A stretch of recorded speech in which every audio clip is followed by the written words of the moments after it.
Haley, new this afternoon, according to the Associated Press, lawyers from Maryland native Luigi Mangione say that he has pleaded guilty to stalking charges in the death of United Healthcare CEO Brian Thompson.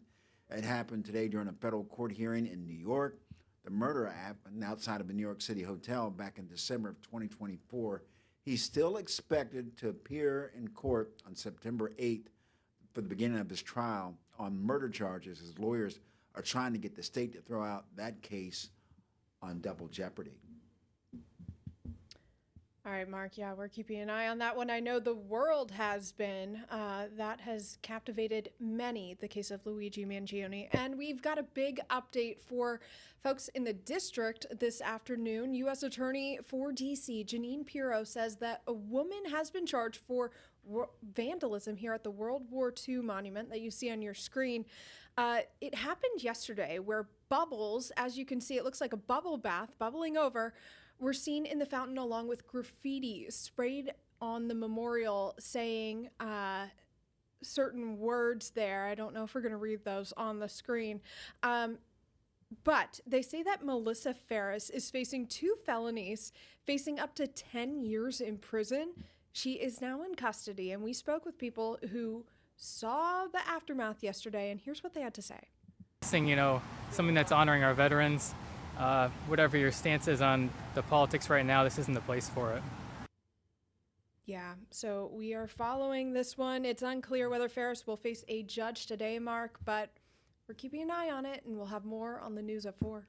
A possible 10 years in prison for that. I want to know how much bubble bath she had to use for that. Yeah, that's just a tough story across the board. In other news, we're going to stay in the district. President Trump is now asking the Supreme Court to allow the White House to continue its construction of the ballroom. It comes after a panel ruled recently that the president must stop the White House ballroom's construction since Congress did not approve the project.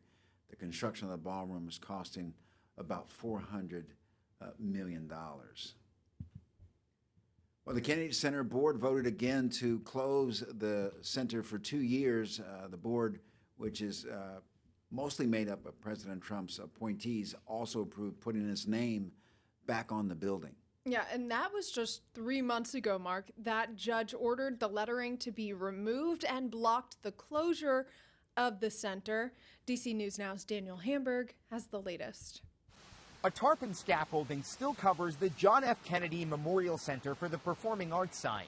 It's been like this since a federal judge ordered President Trump's name be removed. It really deserves President Kennedy's name, and there should be no mention of Donald Trump. The Kennedy Center board voted Thursday to have it read, the John F. Kennedy Memorial Center for the Performing Arts restored and renovated by President Donald J. Trump. I don't like that he thinks that this is something that he needs to be remembered by. The board also voted to rename the grounds the President Donald J. Trump Plaza. This, from our perspective, is a transparent effort to evade the law.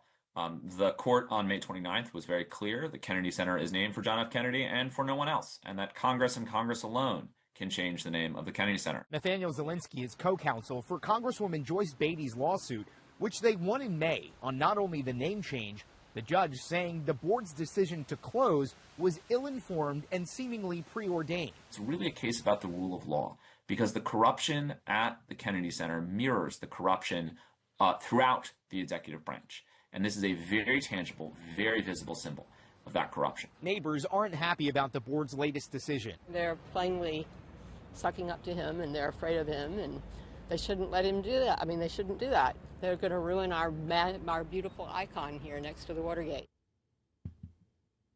Thanks to Daniel for that reporting there. Mark, I've got to ask you, no shame here, have you gotten a speeding ticket in the Commonwealth of Virginia?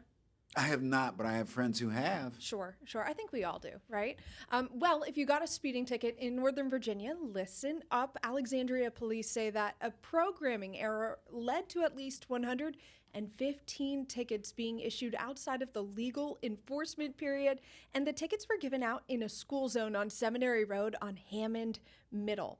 So between last August and this February, the camera was issuing citations after school hours, which is when you see those lights flashing and you know that you have to slow down. Police say all 115 tickets have been dismissed, and anyone who paid for their tickets, paid their fines, will automatically get a refund. Yes, Haley, I got a speeding ticket on the D.C. side. From a camera? I clearly it was the camera. Because you would sweet talk your Steep. way out of a ticket. There was no talking my way out of it because you can't talk to the camera, right? I'm trying that with AI. I'm like, come on, give us a leg up here. Hey, It doesn't work. I tell you what, it was a steep ticket. I do not speed anymore, that's Really, for sure. really. I drive pretty pokey too. Hey, in other news, staying here in the district, the city's Department of General Service crews are working behind the scenes to make sure that every school building is ready to welcome students and teachers and staff back. Officials say that they're finishing repairs, conducting maintenance, and testing building systems. Students return to the classroom on Monday, August 24th.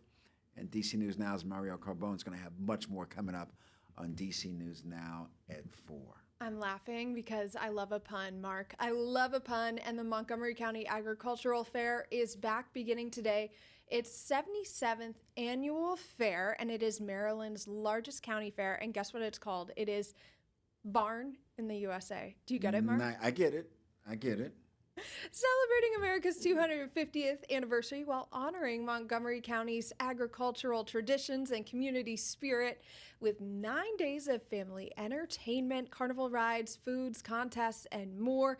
The fair, it goes until August 22nd. So put that on your calendar. Barn in the USA. Do you like a county fair? I do. I mean, love a county fair. Moco's fair is pretty cool. Yeah. I went there a couple years ago. I didn't make it last year. But I'm like, ooh, they didn't have fairs like this where I grew up. Really? Okay. You I know? love a carnival, love a fair. Yeah. Yeah. Yeah, ride a some lot rides. going on. Hey, you know, good news, Haley. Football is back. I mean, Is that good news? It's almost back, depending on where you are. But Some of us are clinging to summer, but yes, Yeah. proceed. you can do both. You You The vibe totally changes. Okay. Like a People fall start wearing vibe. sweaters, then they break out their pumpkin spice candles. The vibe shifts. So All right. Well, until the vibe shifts, in the eyes of some, the Washington Commanders, they're back, at least from a preseason standpoint. They're hosting the Miami Dolphins in the first preseason game, and that's happening at Northwest Stadium. Fans can gear up with discounted merch, with the money benefiting the Commanders Foundation. Pre-game entertainment starts at 4, and there's will be a hot dog and Pepsi deal for $10. And at halftime, kids, flag football teams will take the field for a special scrimmage. Kickoff starts at 7. That has to be pretty cool, though, Haley, for the flag football teams. Those young kids get a chance to play, football in that big stadium in front of easily the biggest crowd they've ever, played Probably, before yeah. in front of before. That's very kinda cool. Very cool. Pretty intimidating. Yeah. Pressure's on, but Well, we'll see who delivers. How's go that? kids. That's right.